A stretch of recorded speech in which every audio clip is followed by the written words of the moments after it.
Howdy, folks. Time for Real Talk, Contribute to the Culture projects. Again, I'm going to try and angle this into your Revenge of the Sith style, framework. But again, this is about expanding outward to as much of the Star Wars universe as possible. The Contribute to the Culture project is not the same as the seminar paper, but if you were to think about them as the same type of action, just in a different medium, right? Like, I can make the same argument in this video or in that slideshow, right? I could be releasing videos on the Force every single week instead of adding to that slideshow. Those are two separate things. And gang, I can't stress enough that for the Contribute to this Culture project, this course would meet that requirement, all right? So think about how you can invoke what you're interested in, what you're doing. How do I contribute to Star Wars culture? By running this course, gang. Now, I know that you just have a semester and you are students with such limitations like, I'm not a professor anywhere. I can't just teach a course, right? Also, like, this project shouldn't cost you money, right? And any more than like funds for a class should cost you. So figure out how you can access this thing, what you can do within your wheelhouse to get this done, all right? You've seen some examples on the folder there, on the assignments folder. Sorry, I blanked on that. You've seen some examples of people doing some stuff. There are other things that my students did that were phenomenal. I had a student, and she was actually my pick for, it was the Gorm's Choice. I gave that student the award for just project that wasn't voted for, but was just encapsulating the notion of the course and the assignment. What that student did was create a like dubstep video where the student produced the music, then compiled the Star Wars images into a video that was kind of like this cool music video where the larger themes and tones of Rey's journey were included in there. So we got kind of like this cool vision of Rey. And this was especially important because this project was presented to the class right before. These presentations happened literally the day before, a day and a half before we went and saw episode 9. So like, it was cool to see it that way. The two that were voted best, the overall winner, who he went and eschewed the first place prize of 2 tickets to the movie because he had already secured his own tickets.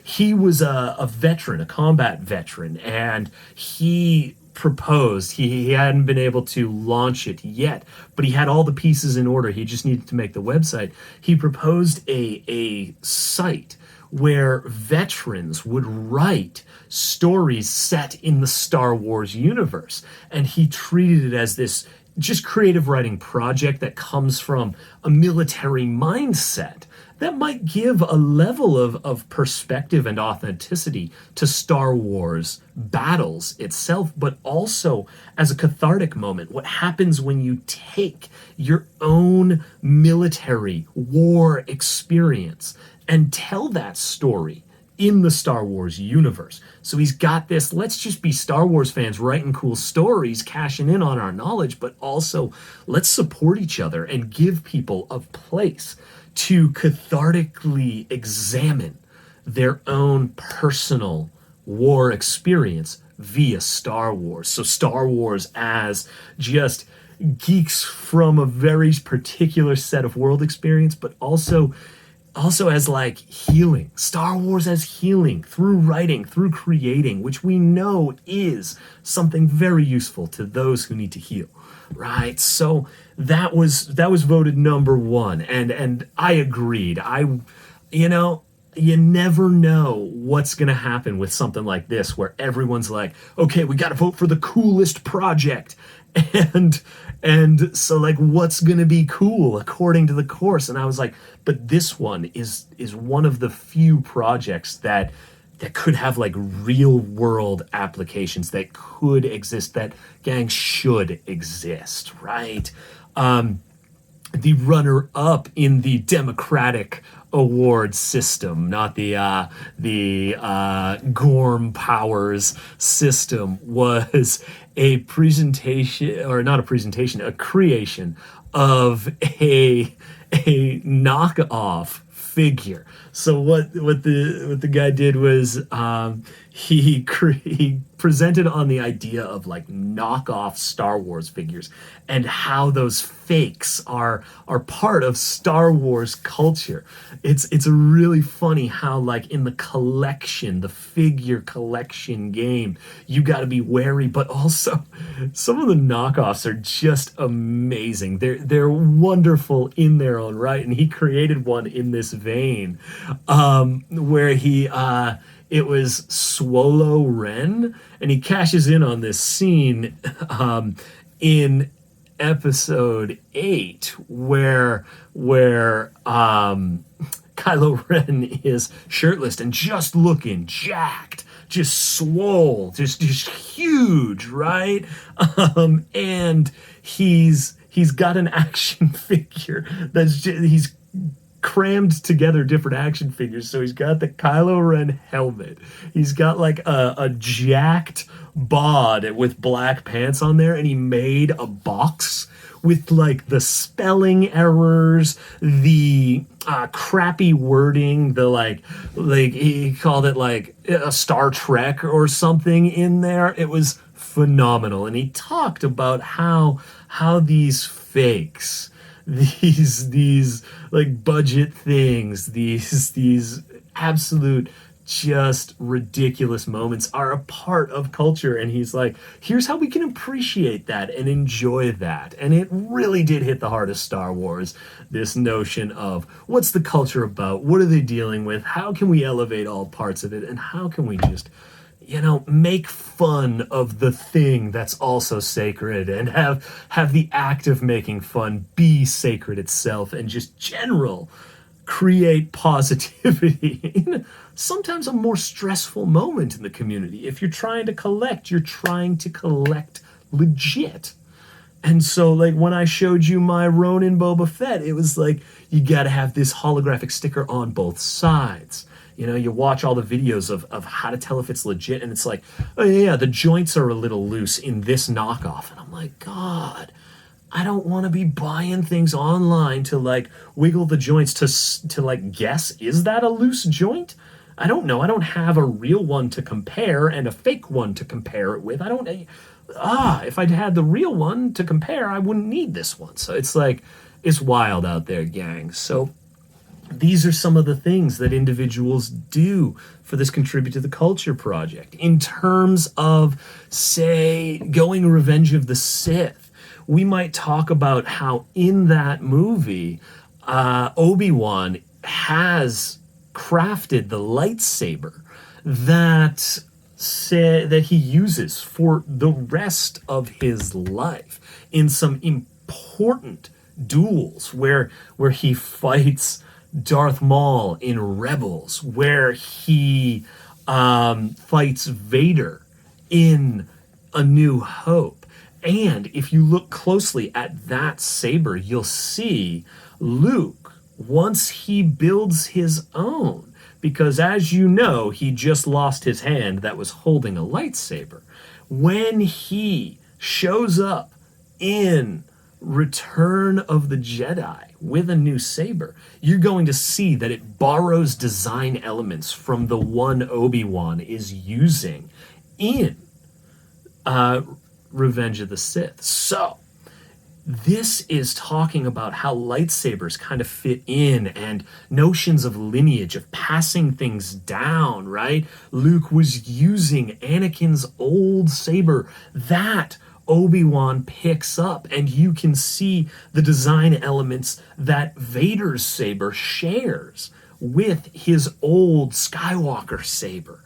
And so lightsabers really connect to the lineage of the Force. And gang, Star Wars is all about lineage. It is all about passing on the teachings, extending oneself beyond. You see that Qui-Gon has returned from the netherworld of the Force. That is a version of immortality. And we're going to see that immortality is part of the larger franchise.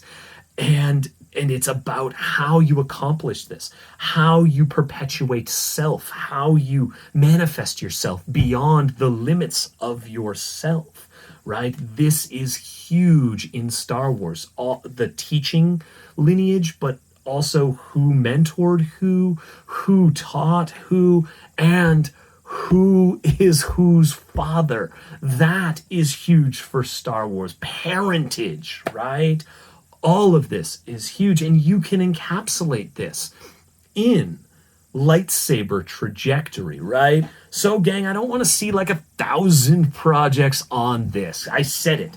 So, like, find your own path through these things. There are other lessons to be learned from lightsabers if you wanted to build one and create it as your culture project.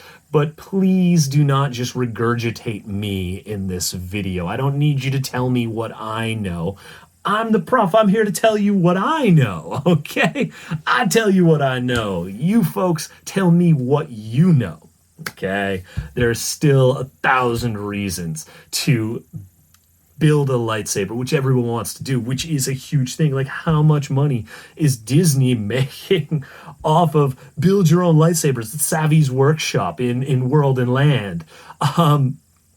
It's like a $200 thing, and you get a lightsaber, and like you don't even get to keep the potential parts from the kit you chose. You can only bring home your stuff, which is total lightsaber, but also not very fan oriented. I want to be able to muck around with my lightsaber here all the time, right?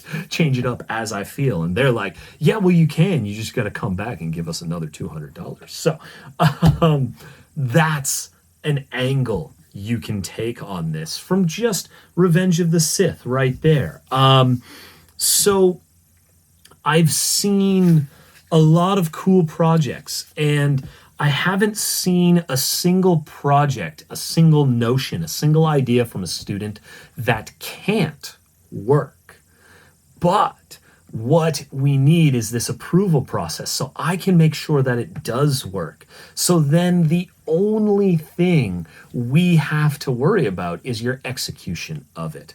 I've seen some projects that could go a little further into detailing use of the Force and things like that as well. There are some questions that are missing, right? I've seen some stuff like imagining one's own connection through like using martial arts to describe Star Wars, or using other franchises, other nerd geek culture to describe Star Wars. And the question is really, well, why did we need that other stuff to understand Star Wars? Why did we need to leave Star Wars and go there?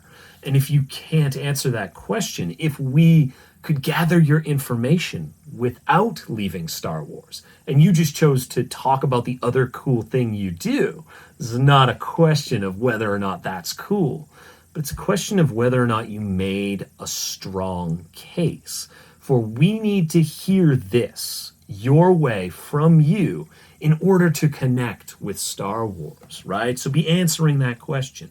Be locked in. I've seen people present Captain America in the Star Wars universe, and there could have been a little bit more focus on, yes, you're arguing Captain America would be a Jedi, but what does that mean for Jedi? Why do we encounter something fresh when Captain America becomes a Jedi, when Steve Rogers is a Jedi? What do we gain, right? And I'm cool with you doing stuff like that. You just got to be answering those questions.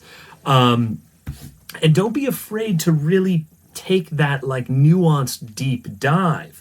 In the same way that there's a seminar paper about Jawas, right? You can do that. There was also a presentation, a project that was about death troopers.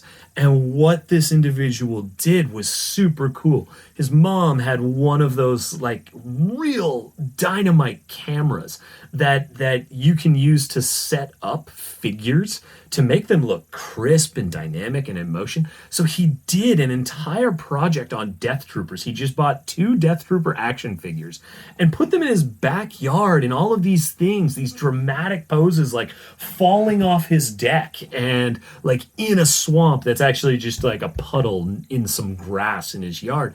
But the scale is perfect, the angle is perfect, so you think that they're actually on a building falling or in the swamp when it's just your thing. You've all seen like action figures posed in that way to create a sense of these are life-sized individuals doing a real life thing. So he did that for Death Troopers, and what he did in his presentation, he showed us all the pictures, but he instructed us on what Death Troopers do, what they're about. And I pointed him to one of the novels that has 2 Death Trooper characters going deep, doing huge things as main characters. And so he pulled quotes from that novel to really do the analysis through visual presentation, but lock it into firm Star Wars canonical fact. And so I want you thinking about how you can access this stuff. This, as much as your seminar paper was like, what do you care about? That was what do you care about and can execute academically. This is what do you care about? What is cool? And how can you make something cool by just being in Star Wars coolness? So like, let's figure out how to make your idea get you the boxes checked on the assignment. So then we only have to worry about how well did you execute the assignment, not whether or not this meets the assignment. That's what the approval process is for, making sure everything you have is in order so that then we can just talk about the real nuance, the specific, and just kind of revel in your ability to give us another pathway to Star Wars. Gang, get on the boards. I'll see you there. Make sure you're in the vids. I'll see you there. And be good. Enjoy.